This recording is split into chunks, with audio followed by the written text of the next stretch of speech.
और बड़ी खबर आपको बता दें, जहां आगरा में प्रॉपर्टी डीलर को गोली मारी गई है। दिन दहाड़े बदमाशों ने प्रॉपर्टी डीलर को गोली मारी है। घायल प्रॉपर्टी डीलर को हॉस्पिटल में एडमिट कराया गया है। पुलिस आरोपियों की तलाश कर रही है। इत्मौद्दौला क्षेत्र के टेढ़ी बगिया का यह मामला है, जहां एक प्रॉपर्टी डीलर को दिन दहाड़े गोली मार दी गई। पुलिस ने मामले की जांच शुरू कर दी है। आरोपियों की तलाश कर रही है पुलिस। इत्मौद्दौला क्षेत्र के टेढ़ी बगिया का यह मामला है, जहां प्रॉपर्टी डीलर को गोली मारी गई है। आरिफ हमारे सहयोगी फोन लाइन पर जुड़ गए हैं। आरिफ, शुरुआती तफ्तीश में क्या कह रही है पुलिस? कितने बदमाश थे? क्या कोई रंजिश का मामला है? देखिए, बिल्कुल ये पुरानी रंजिश का मामला है। जिस शख्स को गोली मारी गई है उससे कुछ दिन पहले उनके जो भाई है प्रोफेसर से, उनको गोली मारी गई है। और जिन लोगों ने प्रोफेसर को गोली मारी थी, जो उसके आरोपी जेल भेज दिए गए थे, और जो आरोपी है उसके भाई ने आज गोली मारी है। यानी कि जो पुरानी रंजिश चली आ रही थी उसी के तहत ही गोलीकांड हुआ है और प्रॉपर्टी डीलर को गोली मारी गई है। देखिए, बड़ा सवाल है, पहले प्रोफेसर को गोली मारी जाती है, उसके बाद तो प्रोफेसर के भाई गोली मारी जाती है, और मारने वाले दोनों भाई है। तो निश्चित तौर पर इसको लेकर पुलिस पर सवाल खड़े हो रहे हैं। लगातार इस तरह की बातें हो रही हैं, लगातार बातें बढ़ती जा रही है। बहुत शुक्रिया आरिफ आपका इस जानकारी के लिए। और अब बात अमरोहा की, जहां किडनैपर का स्केच जारी किया गया है। डॉक्टर को किडनैप करने वाले शख्स का स्केच जारी किया गया है। बुधवार को डॉक्टर को किडनैप किया गया था। घर के बाहर से ही डॉक्टर का अपहरण हुआ था। किडनैपिंग मामले में पुलिस के हाथ अब तक खाली हैं। कैलसा चौकी के पास से डॉक्टर को किडनैप किया गया था और किडनैप करने वाले शख्स का स्केच जारी किया गया है। इस वक्त की बड़ी खबर आपको बता रहे हैं। घर के बाहर से ही अमरोहा में डॉक्टर को किडनैप किया गया था। किडनैपिंग के मामले में पुलिस के हाथ अब तक खाली हैं। कोई सुराग पुलिस नहीं जुटा पाई है। ऐसे में पुलिस पर भी सवाल उठ रहे हैं कि अब तक आखिरकार पुलिस ने क्या किया है जांच के नाम पर। कैलसा चौकी के पास डॉक्टर को उसके घर के बाहर से अपहरण डॉक्टर का किया गया था और अब तक किडनैपर्स तक नहीं पहुंच पाई है पुलिस। और अगली बड़ी खबर आपको बता दें, जहां अलीगढ़ में विधायक थानेदार विवाद का एक नया वीडियो सामने आया है। इस वीडियो में विधायक और थानेदार की नोकझोंक दिखाई दे रही है। थानेदार ने विधायक को जमकर खरी खोटी सुनाई है। मारपीट के तुरंत बाद का ये वीडियो है, ऐसा कहा जा रहा है। अलीगढ़ मामले में विधायक और थानेदार के बीच विवाद का ये नया वीडियो सामने आया है। करता सुनने अपनी बात सुन। अगर लड़ने के सख्त में वर्दी उतार दे, मुझसे कह देना कि लड़ना है, ऐसे बोलता, मुझसे बोलते मैं लड़ता, लेकिन ऐसे वर्दी में ऑन ड्यूटी तो ऐसे बदतमीजी करेगा। क्या छवि है तेरी? मैं बताऊंगा तू कितने बजे हमारे बारे में, अब हमारे बारे में पूछोगे, हमारे बारे में पता करना जाके चौराहे पे पता कर। विधायक जी, या तो हम चले जाएंगे, हमको ऐसा करने नहीं है, ना हमारा उद्देश्य ले जाऊंगा सामने से, मुझे इससे बात नहीं करना, ऐसे धक्का देकर। अरे क्या कहीं तुमने आगे बैठे बात करने का ये मारने में क्या अधिकार है तुमको? मैं कह रहा हूँ मारिए, मैं कह रहा हूँ मारिए, मुझसे कहो तो मुझे लड़ना है, आओ। अरे हाथ पैर टूट जाएंगे, मैं चक्कर मत पड़ना, फिर बुढ़ापे छोड़ेंगे नहीं तुम्हारे। ये तो जानते हो, मैं इनका सम्मान करता हूँ, मैं औरों का सम्मान करता हूँ, तुम्हारे पद का हूँ, तुम्हारा जो ढिल्ले वर्ग अपनी जूती पे तुम्हारा सम्मान दो, तुम्हारा नहीं करता हूँ मैं, लेकिन पद का जरूर करता हूँ तुम्हारा। तुम्हारे बस की नहीं, क्या बोलूँगा, सुनेगा, सुनेगा ही क्या तू? ये तो सुनेगा, सुनने लायक ही ना तो कहने लायक ना। तो अब आपको इस घटना के बाद का एक और वीडियो दिखाते हैं, जिसमें थानेदार बार बार विधायक से पूछ रहे हैं कि आखिर वर्दी क्यों फाड़ी और मारपीट क्यों की। मारपीट क्यों करी? बात सुनिए, आप सुनिए। जब से आपने चार्ज किया है, ये कार्यकर्ता का सुबह पैसे लूट खसोड़ के कोई दूसरा काम नहीं हो रहा थाने के अंदर। वो बात आप जो भी फैसला कराते हो, पहले मेरी बात सुनिए, जब भी फैसला कराते हो, अरे विधायक का फोन आया, ठीक है 5,000 रुपए बढ़ा दो, 20,000 रुपए लोन से फैसले में, आप कुछ भी फैसले 20,000 रुपए लोन से। मैंने कहा यार अच्छा, हमने थाने फोन किया, मैंने कहा भैया फैसला कर रहा है कार्यकर्ता तो फैसला करा दीजिए, पर इसका मतलब ये नहीं है कि आप उनसे पैसे लोगे। सच्चाई आप जो है, अब हमारा पेट्रोल का खर्च कौन देगा भाई? हम तो पकड़ के लाए भाई, इसका दो हर्जाना दो टैक्स दो इसका। नहीं, ये क्या हो रहा है? का सामना तो करो, एक मिनट देखो ना। ये बताओ आपने आते ही मेरे साथ मारपीट क्यों करी? आप इस बात को करते आपने मारपीट क्यों करी मेरे साथ? मुझे क्या, आप मेरा एक भी काम कार्यकर्ता कर रहे हो, मारपीट करोगे थाने में घुस के? नहीं क्या मुझे फिर मेरे पे क्या करूं? नहीं कार्यकर्ता पर आप मुझे आप एक बात बताओ, हर चीज को आप हल्के से लेते हो। आप आगे मेरी वर्दी फाड़ रहे हैं, मेरे कार्यकर्ता आगे मेरी वर्दी फाड़ रहे हैं, मेरी नेम प्लेट तोड़ रहे हैं, मेरे साथ मारपीट कर रहे हैं, इसका हटाना आप चाहते हैं क्या? अरे आप जो चाहे मेरे साथ कर दीजिए। आप सरकार की क्या? अरे आप हमारे साथ कुछ भी कर दीजिए, हम तैयार बैठे हैं।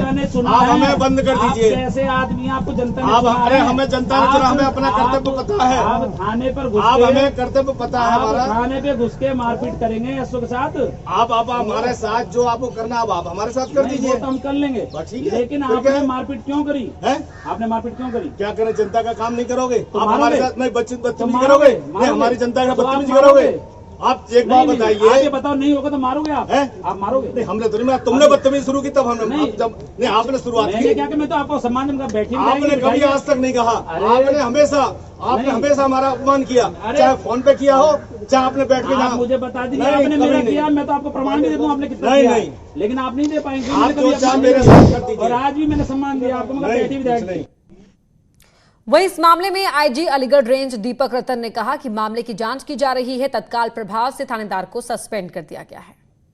12 अगस्त को थाना गोंडा जनपद अलीगढ़ में विधायक क्लास श्री राजकुमार सहयोगी जी किसी कार्यवश गए थे। उनका आरोप है कि वहां पर थानाध्यक्ष ने उनके साथ दुर्व्यवहार किया। उस प्रकरण में थानाध्यक्ष को पुलिस अधीक्षक अलीगढ़ द्वारा निलंबित किया जा चुका है और इस पूरे प्रकरण की जांच की जा रही है। जांच पूरी होने के बाद जो तथ्य सामने आएंगे उसी के अनुसार आगे कार्रवाई बढ़ाई जाएगी। लखनऊ से बड़ी खबर आपको बता दें, जहां मायावती की मूर्तियां लगाई जा रही हैं। बहुजन समाज प्रेरणा केंद्र में बीएसपी अध्यक्ष मायावती की मूर्तियां लगाई जा रही हैं। संगमरमर से बनी हुई ये मायावती की 3 मूर्तियां हैं जिन्हें यहां पर लगाया जा रहा है। बीएसपी अध्यक्ष मायावती की मूर्तियां लगाई जा रही है। बहुजन समाज प्रेरणा केंद्र में ये मूर्तियां लगाई जा रही हैं। संगमरमर से बनी मायावती की 3 मूर्तियां लगाई जा रही हैं। और लखनऊ से हमारी सहयोगी रंजना लाइव जुड़ रही हैं। रंजना, इन दिनों यूपी की सियासत में मूर्ति लगाने के दावे करना और मूर्ति लगाना काफी ट्रेंड में नजर आ रहा है और बीएसपी तो यहां एक कदम आगे निकलते हुए अपनी अध्यक्ष की मूर्तियां लगवा रही है।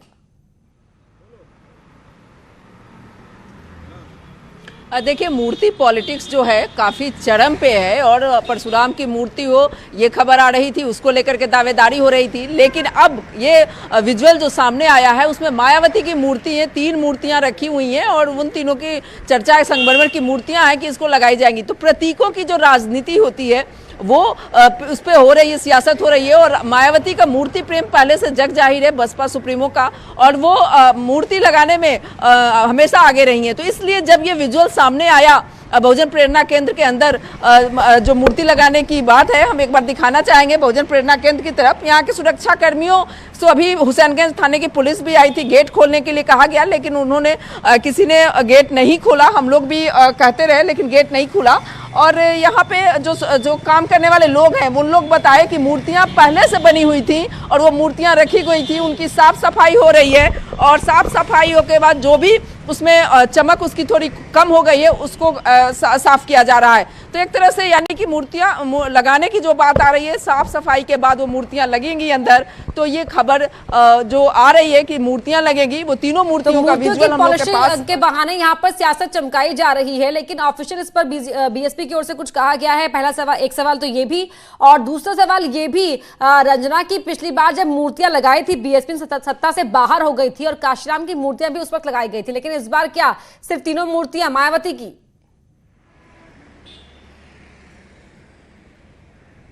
बिल्कुल, अब वो पॉलिटिक्स जब मायावती सत्ता में थी उस समय भी ये बात बहुत जोर पकड़ी थी कि मायावती ने खुद अपनी मूर्ति लगाई थी। जो आज 1090 चौराहा है वहाँ उस चौराहे के पास उनकी मूर्ति और काशीराम की मूर्ति लगी थी। तो मूर्ति पॉलिटिक्स जो हम लोग बात कर रहे हैं, बिल्कुल उस समय जो बहुत इसका गलत मैसेज गया था, लेकिन ये बहुजन प्रेरणा केंद्र के अंदर लग रही है ये मूर्तियाँ।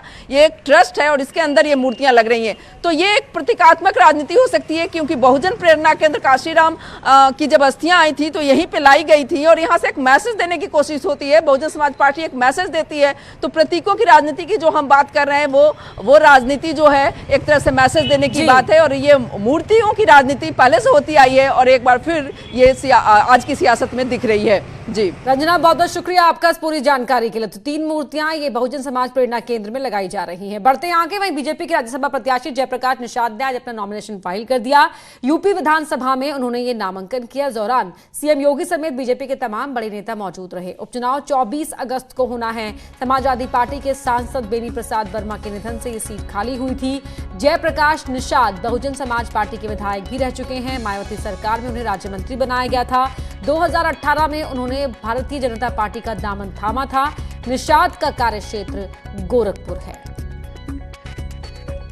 तो राज्यसभा के नॉमिनेशन फाइल जिस दौरान किया गया उस वक्त की तस्वीरें भी आप टीवी स्क्रीन पर देख सकते हैं और सीएम योगी यहां पर मौजूद रहे। राज्यसभा के रण के लिए 24 अगस्त को उपचुनाव होना है और एक इसे बड़े दांव के तौर पर देखा जा रहा है, जहां जयप्रकाश निषाद के नामांकन के जरिए यूपी के अंदर पिछड़ों के बीच बीजेपी ने एक और दांव खेला है।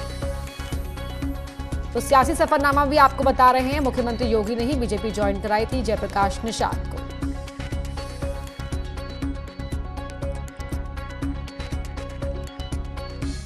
महंत नृत्य गोपाल दास जन्माष्टमी के मौके पर मथुरा आए थे, जहां पर उनकी अचानक तबीयत बिगड़ गई। उन्हें सांस लेने में परेशानी होने लगी, जिसके बाद उन्हें तुरंत ही हॉस्पिटल में एडमिट कराया गया। महंत नृत्य गोपाल दास का कोरोना टेस्ट भी कराया गया। उनकी रिपोर्ट पॉजिटिव आई है, जिसके बाद सीएम ने फोन पर उनका हालचाल जाना और मथुरा के जिलाधिकारी और डॉक्टर त्रेहन से बातचीत की, उनके बेहतर इलाज के निर्देश दिए। मथुरा के डीएम ने महंत नृत्य गोपाल दास की कोविड-19 की रिपोर्ट पॉजिटिव आने की पुष्टि की है। साथ ही बताया कि सीएम के निर्देश पर उन्हें बेहतर इलाज के लिए मेदांता में शिफ्ट किया जा रहा है।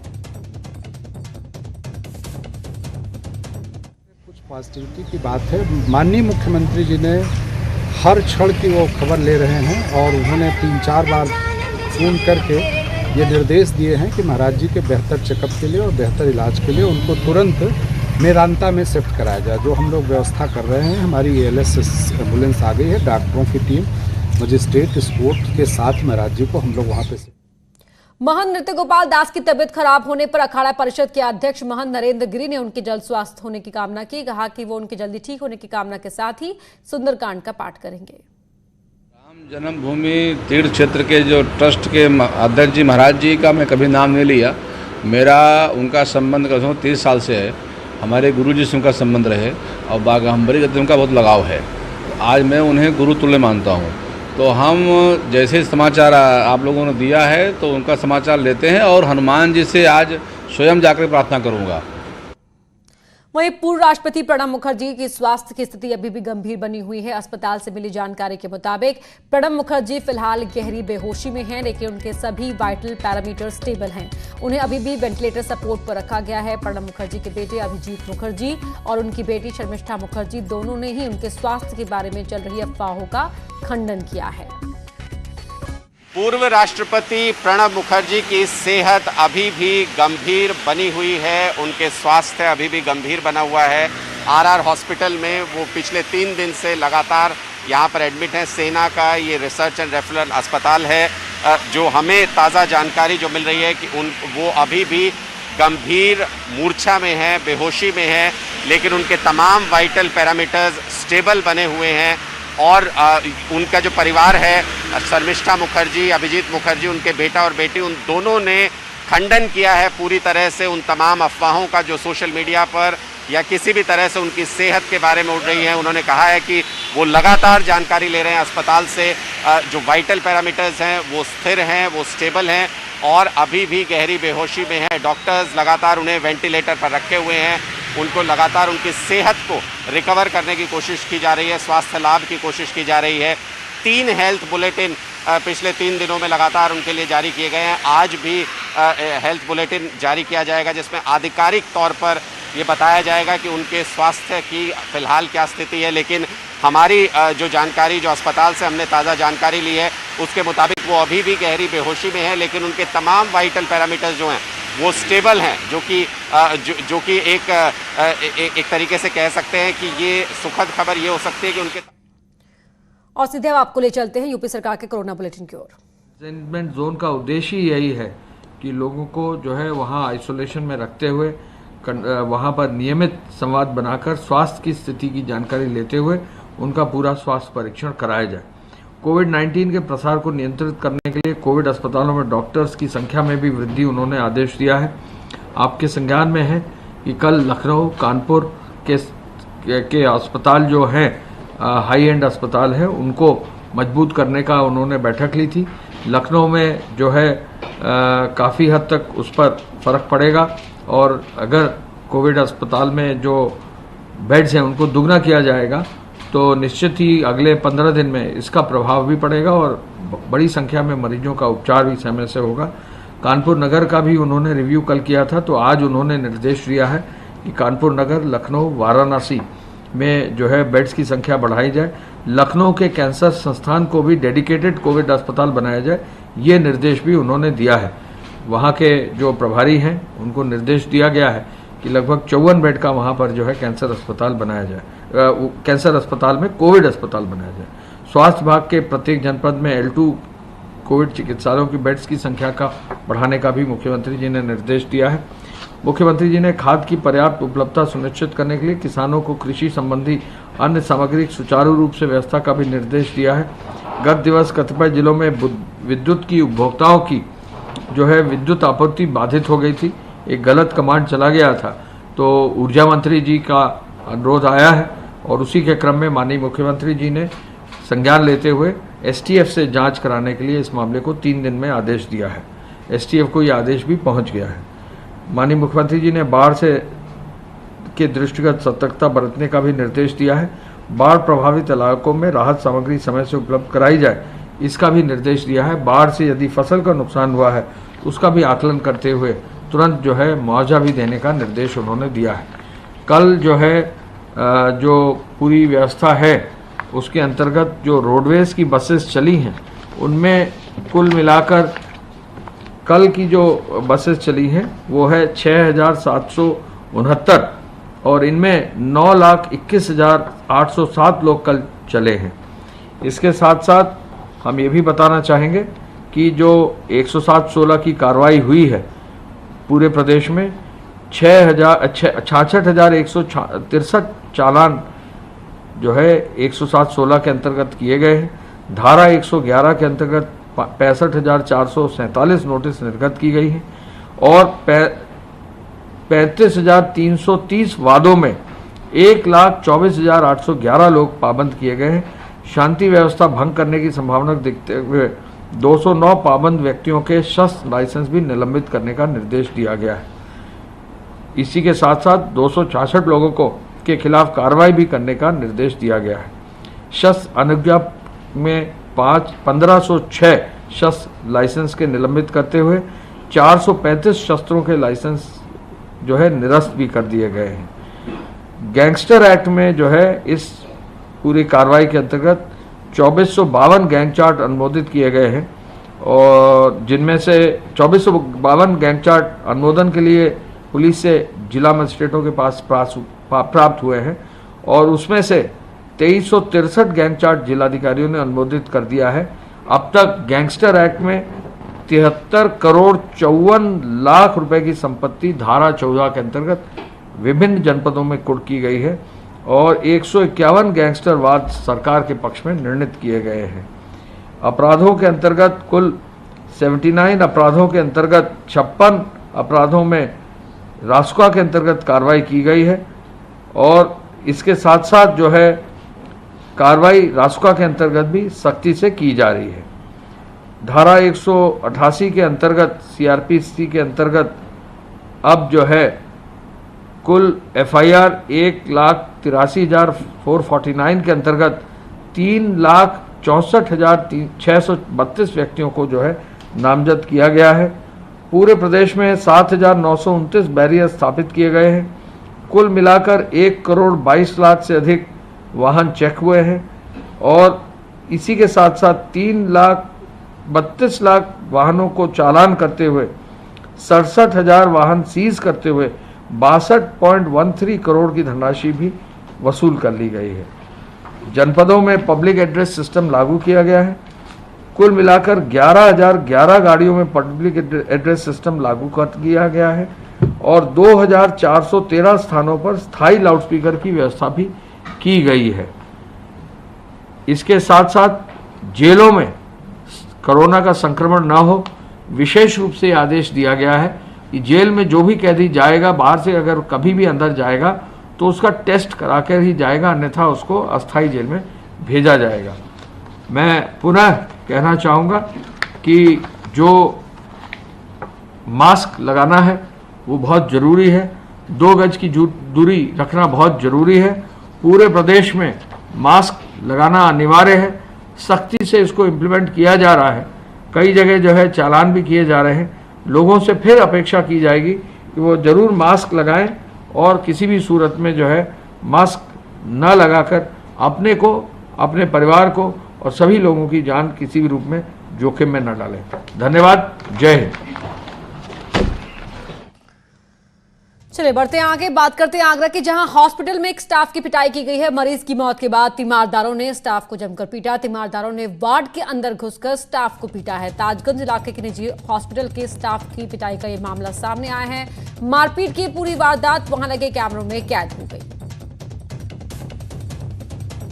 तस्वीरों में भी आप देख सकते हैं, ये अस्पताल के अंदर का नजारा है जहां पे मरीज के तीमारदारों ने हॉस्पिटल स्टाफ के साथ मारपीट की है। आप देख सकते हैं यहां पर मारपीट करते हुए भी, और यहां गुत्थम गुत्था है ये इस अस्पताल का स्टाफ और साथ में मरीज के तीमारदार। यहां पर स्टाफ पर पीटने का आरोप लगा है। तो मरीज के तीमारदारों पर स्टाफ को पीटने का आरोप लगा है। मारपीट की घटना सीसीटीवी में कैद हो गई है। तो मरीज की मौत के बाद यहां तीमारदारों ने स्टाफ पर इलाज में कोताही बरतने के आरोप लगाए और इस बहस के दौरान यहां जमकर हाथापाई की गई। वही अगली खबर भी आगरा से है, जहां एक युवक को पीटा गया है। छेड़खानी के आरोप में युवक की पिटाई की गई है। भीड़ ने मनचले युवक को जमकर पीटा है। लाठी डंडों से मनचले की पिटाई की गई है। जगदीशपुर इलाके का यह मामला है।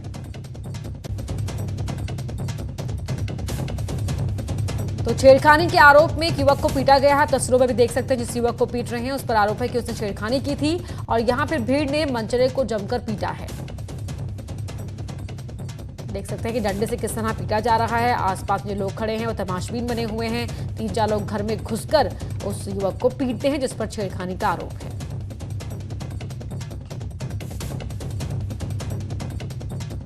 तो लाठी डंडे से जमकर पिटाई की गई है।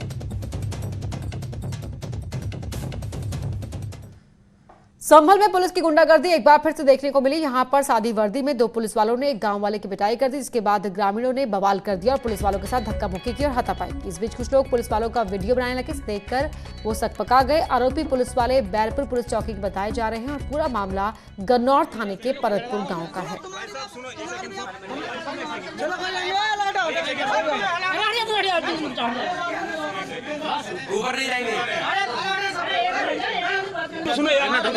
सुनो एक सेकंड। इस बुलेटिन में इतना ही, खबरें जारी हैं।